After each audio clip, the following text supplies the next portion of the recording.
तो आइए बच्चों, हम लोग आज ज़रा अपने स्टेट्स ऑफ मैटर के अगले लेक्चर को कंटिन्यू कर रहे हैं।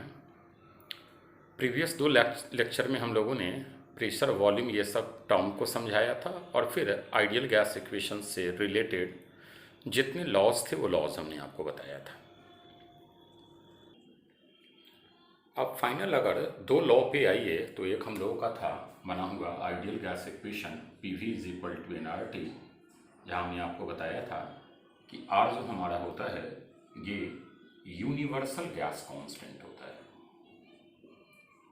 यूनिवर्सल गैस कांस्टेंट का मतलब है कि R की वैल्यू नेचर ऑफ गैस पर डिपेंड नहीं करेगा, आर जो है वो टेम्परेचर पर डिपेंड नहीं करेगा, आर प्रेशर पे डिपेंड नहीं करेगा, आर वॉल्यूम पे डिपेंड नहीं करेगा, मतलब आर किसी भी फैक्टर पर डिपेंडेंट नहीं करता। एक हमारा होता है प्रोपोर्शनैलिटी कांस्टेंट। तो इन जनरल प्रोपोर्शनैलिटी कांस्टेंट भी बहुत सारे फैक्टर्स पर डिपेंड नहीं करती, लेकिन टेम्परेचर डिपेंडेंट फैक्टर होता है। और अगर यूनिवर्सल कांस्टेंट हमारा कहीं आ जाए, मान लीजिए कि आप कोई लिटरेचर लिख रहे हैं और उस लिटरेचर में उसने मेंशन किया हुआ है कि it is a universal constant, इसका मतलब है कि इनको किसी भी चीज़ पे डिपेंड नहीं करना है। तो आर हमारा, यही चीज़ हमने आपको बताया है कि आर हमारा किसी फैक्टर पर डिपेंडेंट नहीं होता, इसको यूनिवर्सल गैस कांस्टेंट बोलते हैं। आप प्रेशर और वॉल्यूम की मेजरमेंट का यूनिट अगर चेंज कर रहे हो तो आर का मैग्नीट्यूड चेंज होता है, बस। तो आइए ज़रा हम कुछ आर के मोस्ट इम्पॉर्टेंट वैल्यू जो हैं वो आपको मेंशन कर देते हैं। पहले तो अगर आप आर की यूनिट को देखिए तो आर का यूनिट हो जाएगा PV/NT, मतलब unit of pressure, unit of volume mole और unit of temperature kelvin. Clear? तो आइए हमने आपको कुछ इम्पॉर्टेंट आर की वैल्यू दे दिया है। इस आर की वैल्यू को जब आप यूज कर रहे होइएगा तो बहुत केयरफुली एक चीज़ केयर कीजिएगा। जैसे पहले मैग्नीट्यूड में प्रेशर हमारा ATM में होना चाहिए और वॉल्यूम हमारा लीटर में होना चाहिए। अगर आप आर की ये वैल्यू यूज कर रहे हो और प्रेशर ATM में नहीं है तो आपको इनको कन्वर्ट करना होगा ATM में, और वॉल्यूम अगर लीटर में नहीं है तो आपको इनको कन्वर्ट करना होगा लीटर में। सेकंड में आ जाइए तो ये फिर हमारा है जूल पर केल्विन पर मोल। इसका मतलब है कि आपका जो प्रेशर है वो पास्कल में होना चाहिए। पास्कल का मतलब न्यूटन पर मीटर स्क्वायर में, और वॉल्यूम जो है वो सेंटीमीटर क्यूब में होना चाहिए। क्लियर है? इन वाले में अगर आ जाइए तो आपका प्रेशर जो है वो होना चाहिए डाइन पर सेंटीमीटर स्क्वायर और वॉल्यूम सेंटीमीटर क्यूब में। यहाँ पर अगर आ जाइए तो आपका प्रेशर जो है वो बार में होना चाहिए, वॉल्यूम जो है वो लीटर में होना चाहिए। ऊपर वाले में आ जाइए तो प्रेशर ATM में होना चाहिए, वॉल्यूम लीटर में होना चाहिए। इन जनरल याद होना चाहिए। वैसे एडवांस वगैरह के एग्ज़ाम में आर की वैल्यू गिवन होती है, लेकिन आप न्यूमेरिकल सॉल्व करते हो तो ऑटोमेटिक आपको भी आर की वैल्यू याद हो जाती है। बढ़ा जाए तो हमने आइडियल गैस इक्वेशंस में आर क्या है ये बता दिया कि भाई आर किसी भी फैक्टर पे डिपेंड नहीं करता है। हाँ, आर का मैग्नीट्यूड चेंज हो रहा है जब आप प्रेशर और वॉल्यूम के मेजरमेंट यूनिट को चेंज कर रहे हो। अब इसका ये मतलब नहीं हो गया कि आर प्रेशर और वॉल्यूम डिपेंडेंट फैक्टर है, नहीं, किसी भी चीज़ पे डिपेंड नहीं करेगा। बढ़े आगे। अदर दो इन्फॉर्मेशन हमने आपको दिया है STP या NTP, स्टैंडर्ड टेम्परेचर प्रेशर या नॉर्मल टेम्परेचर प्रेशर। ये दो चीज़ों में डिफाइंड है। टेम्परेचर दोनों जगह 0 डिग्री सेंटीग्रेड ही है। प्रेशर या तो 1 ATM हो, प्रेशर या तो 1 बार हो। अगर प्रेशर 1 ATM हो तो 1 मोल गैस जो है वो 22.4 लीटर वॉल्यूम ऑक्यूपाई करता है, मतलब इसे मोलर वॉल्यूम भी बोलते हैं क्योंकि यूनिट हो जाएगा 22.4 लीटर पर मोल। लेकिन यही प्रेशर अगर आप 1 बार रखते हो तो वॉल्यूम ऑफ गैस जो हो जाएगा वो 1 मोल का 22.7 लीटर हो जाएगा, मतलब again it is your molar volume. Second हमारा आ रहा है SATP, standard ambient temperature pressure. इसमें प्रेशर 1 बार होता है और टेम्परेचर जो है वो हमारा 25 डिग्री सेंटीग्रेड होता है। बढ़े आगे। अब अगला टर्म हमने आपको बताया है एक्वस टेंशन। क्या होता है तो ये ज़रा समझिएगा। तो अर्लियर क्लास तो हम लोग का 7th 8th 9th वगैरह रहा होगा, तो इसमें आप लोग पढ़े हुइएगा कि हम लोग जब गैस को ऑब्टेन कर रहे होते हैं लैब के अंदर, तो गैस क्या होगा कि हमारा चैम्बर से निकल जाता है। तो हम लोग गैस को ऑब्टेन करने के लिए करते क्या है कि गैस का जो माउथ होता है, जिस चैम्बर में आप गैस को ऑब्टेन कर रहे होते हो, उस चैम्बर के माउथ को पानी के घड़े में उल्टा कर देते हैं। उसके कारण क्या होता है कि आपका गैस जो है वो वाटर वेपर को एब्जॉर्ब कर लेता है, और वाटर वेपर को एब्जॉर्ब करके गैस आपका जो पहले ड्राई था वो अब मॉइस्ट गैस बन जाता है। मतलब मॉइस्ट गैस में क्या हो गया कि जो ड्राई गैस था उसने कुछ वाटर वेपर्स को भी एब्जॉर्ब किया हुआ है। वही जो हमारा वाटर वेपर कहलाता है उसको हम लोग एक्वास्टेंशन बोलते हैं। तो लिखा हुआ है aqueous tension, it is equal to partial pressure of water vapour in moist gas. Pressure of moist gas is equal to pressure of dry gas plus pressure of H2O vapour. इसी को हमने नाम दिया एक्वास्टेंशन या प्रेशर ऑफ वाटर वेपर। अब आपको पता है कि PV is equal to nRT, इस पर तो लगेगा नहीं, PV is equal to nRT इस पर लगेगा। तो P ऑफ ड्राई गैस जो हमारा होता है, जिस पर आपने PV is equal to nRT लगाना है, वो pressure of moist gas minus pressure of H2O vapour. अब एक चीज़ जानिएगा, H2O वेपर का जो प्रेशर होता है ये सिर्फ टेम्परेचर डिपेंडेंट होता है। आप वॉल्यूम को चेंज कर दो, इससे हमारा H2O वेपर का प्रेशर चेंज नहीं होगा। आगे पढ़िएगा, वेपर प्रेशर एक टेम्परेचर डिपेंडेंट फैक्टर है। मतलब टेम्परेचर चेंज किया जाए तो हमारा वाटर वेपर का जो प्रेशर है वो चेंज होगा, लेकिन अगर पहले वो 5 लीटर में था, अब आप उसको 10 लीटर में कर दीजिए, तो हमारा जो ये है एक्वास्टेंशन या प्रेशर ऑफ H2O वेपर, इसे चेंज नहीं होना है। एक न्यूमेरिकल देख लेते हैं इस पे। चलिए आइए देख रहे हैं। अभी हमने आपको क्या बताया है कि एक्चुअली एक्वास्टेंशन जो हमारा होता है वो pressure due to H2O vapour होता है, और ये सिर्फ टेम्परेचर डिपेंडेंट फैक्टर है। हमारा एक प्रॉब्लम है जिसमें 100 मिलीलीटर के कंटेनर में H2O वेपर का प्रेशर 355 टॉर है। इसमें O2 गैस भी प्रेजेंट है, जिसके कारण टोटल प्रेशर 760 टॉर आ रहा है।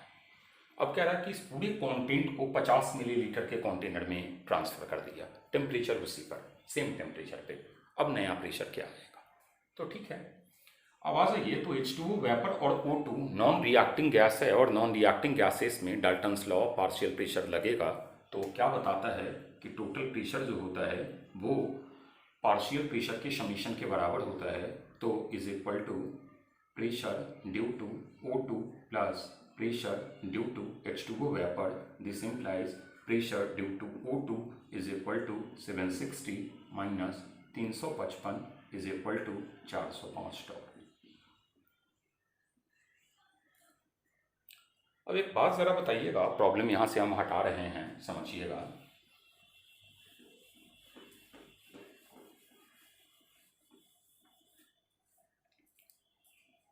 पहले 405 टॉर था 100 मिलीलीटर में, और अब इसको कर दिया 50 मिलीलीटर में। तो नया प्रेशर क्या आएगा ये तो पता कर लेंगे। इसको तो चेंज होना ही नहीं है 355 को। जो H2O वेपर के कारण हमारा प्रेशर आया था वो तो आप कंटेनर की साइज चेंज कर दो, उससे चेंज होगा ही नहीं। तो लगाते हैं हम लोग, एक तरीके से वॉल्यूम आधा हो रहा है तो प्रेशर दोगुना हो जाएगा। तो जो न्यू प्रेशर आएगा P1 V1 is equal to P2 V2, आप अप्लाई करोगे तो नया प्रेशर जो आएगा वो हमारा आ जाएगा 810 टॉर। तो टोटल प्रेशर कितना आएगा? 810 plus 355 is equal to 1165 Tor.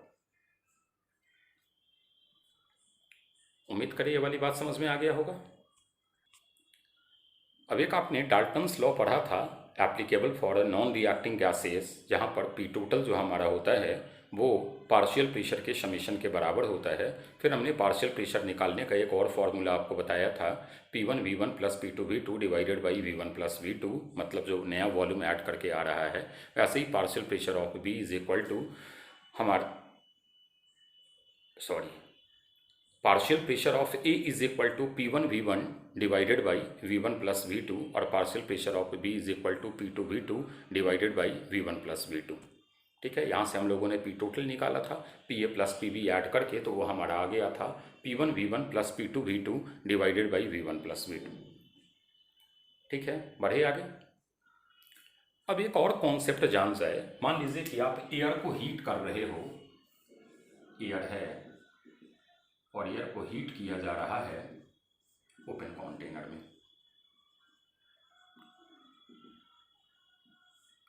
अगर आप ओपन कंटेनर में एयर को हीट कर रहे हो तो मान लो कि पहले टेम्परेचर T1 था और अब इसको हीट करके T2 पे ले गए, मतलब T2 ग्रेटर देन T1 है। तो एक बात तो पता है कि प्रेशर जो यहाँ लगेगा वो P लगेगा, तो यहाँ पर भी P ही लगेगा, एटमॉस्फेरिक प्रेशर। ओपन कंटेनर है तो वॉल्यूम तो वही रहेगा V।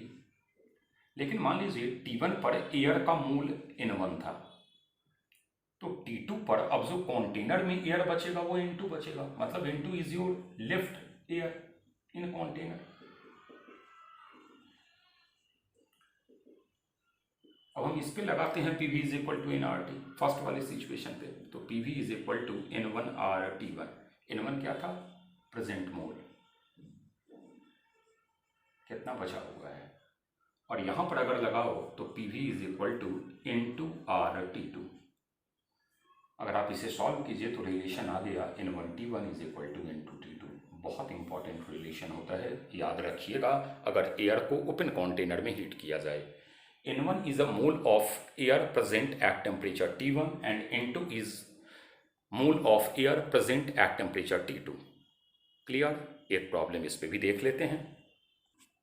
एक ओपन कंटेनर को 300 से 400 केल्विन टेम्परेचर पे हीट कर दिया, कितना एयर का परसेंटेज एक्सपेल्ड आउट हो गया, उड़ गया, ये बताना है। तो आइए हम लोग एक काम करते हैं, यहाँ पर ले लेते हैं, मान लीजिए N मोल है या N1 मोल है, टेम्परेचर 300 केल्विन है।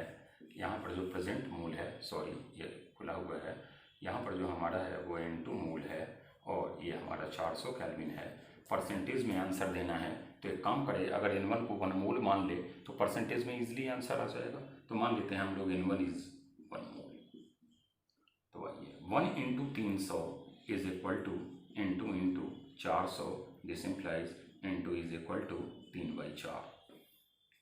3/4 का मतलब हो गया कि 75% गैस प्रेजेंट है। N2 होता है present air at temperature T2, तो 75% अगर प्रेजेंट है तो एक्सपेल्ड आउट कितना हो गया? तो 25%।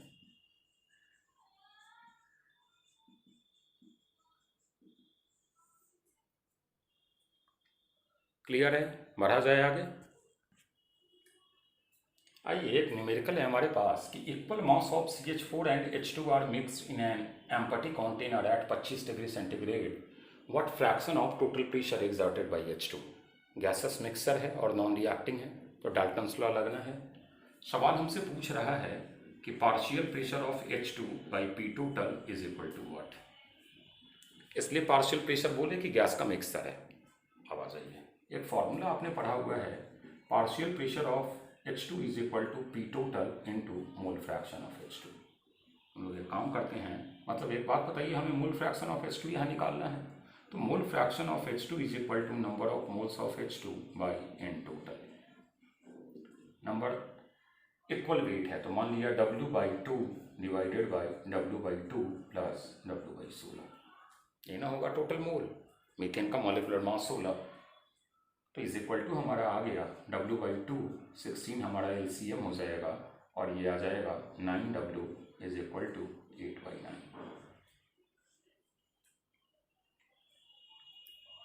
क्लियर? समझ में बातें आ गई?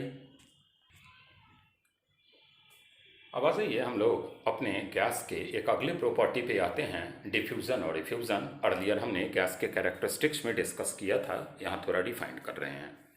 समझने वाला पार्ट है, जनरली कॉम्पिटिटिव एग्जाम्स में क्वेश्चन आते हैं या कॉन्सेप्ट अच्छा है इसका।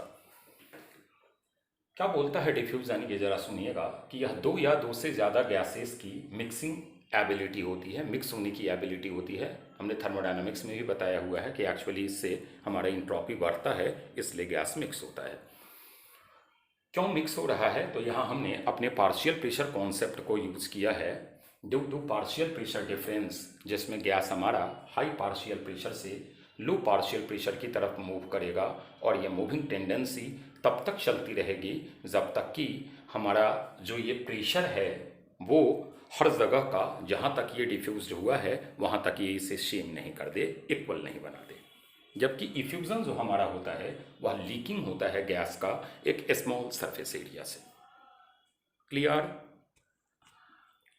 अब आइए आगे हमने कुछ फैक्टर्स डिस्कस किए हैं जिन पर हमारा डिफ्यूजन और इफ्यूजन डिपेंड करता है। पहला हमने बताया पार्शियल, हमने कहा जितना पार्शियल प्रेशर डिफरेंस होगा इफ्यूजन या डिफ्यूजन उतनी ही फास्टर होगी। फिर हमने कहा एरिया, ऑरिफिस का एरिया जितना बड़ा है हमारा डिफ्यूजन इफ्यूजन उतना ही फास्टर होगा। मॉलिक्यूलर मास जितना ज़्यादा होगा, हैवियर मॉलिक्यूलर मास वाले गैस स्लोली मूव करते हैं, इसलिए उसका डिफ्यूज्ड होने या इफ्यूज्ड होने का टेंडेंसी स्लो हो जाएगा। लास्ट हमने कहा है टेम्परेचर, बहुत इम्पॉर्टेंट इंफॉर्मेशन है, समझिएगा। एक गैस का डिफ्यूजन टेम्परेचर के डायरेक्टली प्रोपोर्शनल होता है, क्योंकि टेम्परेचर गैस की स्पीड को बढ़ा देगा तो गैस हमारा बहुत तेज़ी में डिफ्यूज्ड होगा। लेकिन अगर इफ्यूज़न हो रहा है तो टेम्परेचर के बढ़ने से हमारा गैस का स्पीड तो बढ़ेगा, लेकिन स्पीड बढ़ने के कारण होगा क्या, गैसियस मॉलिक्यूल्स की ओरिएंटेशन जो है वो डिस्टर्ब हो जाएगी। ओरिएंटेशन डिस्टर्ब होने के कारण इफ्यूज जोन को काफ़ी स्मॉल सरफेस एरिया से होना है, तो ओरिएंटेशन डिस्टर्ब हो गया, हैम्पर कर गया, तो उनकी इफ्यूज होने की टेंडेंसी भी स्लोअर हो जाती है। हाँ, अगर इफ्यूज़न में आप ऑरिफिस का एरिया बढ़ाते जा रहे हो तो हमारा इफ्यूज़न का रेट बढ़ता जाएगा, लेकिन अगर ऑरिफिस का एरिया काफ़ी कम है तो टेम्परेचर के बढ़ाने से हम सिर्फ एक चीज़ ये नहीं सोचते हैं कि गैस का स्पीड बढ़ जाएगा इसलिए इफ्यूज़न बढ़ जाएगा, नहीं। अगर स्पीड बढ़ेगा तो सेम टाइम पर उनकी ओरिएंटेशन डिस्टर्ब होगी, ओरिएंटेशन डिस्टर्ब होने के कारण गैस की इफ्यूज होने की टेंडेंसी भी स्लोअर हो जाएगी। क्लियर है? मान लीजिए हमारा दो गैस इफ्यूज्ड या डिफ्यूज्ड हो रहा है, तो उनके रेट को कंपेयर करने का rate of diffusion of gas A with respect to B is equal to आ जाएगा partial pressure of A by partial pressure of B divided by molar mass की inverse related M B by M A. अगर इसी को आप बोलो density के term में एक्सप्रेस करो तो partial pressure of A by partial pressure of B divided by density of B by density of A. इसी फॉर्मूले को अब हम लोग अगली क्लास में थोड़ा एलैबोरेट करेंगे और समझेंगे क्या है। अब जैसा आपने पढ़ा हुआ है डाल्टन्स लॉ में कि पार्शियल प्रेशर का जो रेशियो होता है वो मोलर रेशियो के जैसे आप अगर लगा ले P of A is equal to तो P total into mole fraction of A और P of B is equal to P total into mole fraction of B, इसे अगर आप डिवाइड करो तो ये N B by N B बन जाएगा।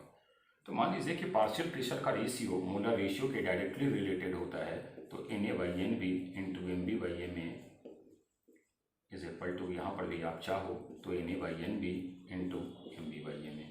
बहुत रिमार्केबल एक चीज़ यहाँ पर माइंड में रखिएगा कि हमारा राइट हैंड का जो चीज़ है ये होता है जो गैस डिफ्यूज्ड या इफ्यूज्ड हुआ है,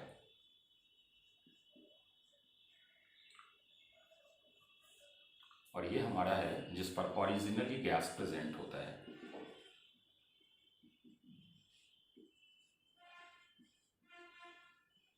इन्हीं चीज़ों को हम अगले लेक्चर में आपको समझाएंगे कि एक्चुअली हमने कहना क्या चाहा है। यहाँ तक की बातें समझ में आ गई? चलिए अब हम लोग अगली ये में पूरा एक लेक्चर जो है वो डिफ्यूज़न और इफ्यूज़न पर ही कुछ न्यूमेरिकल्स वगैरह देखेंगे, इनको थोड़ा तोड़ेंगे वगैरह भी और समझेंगे। Okay, thank you.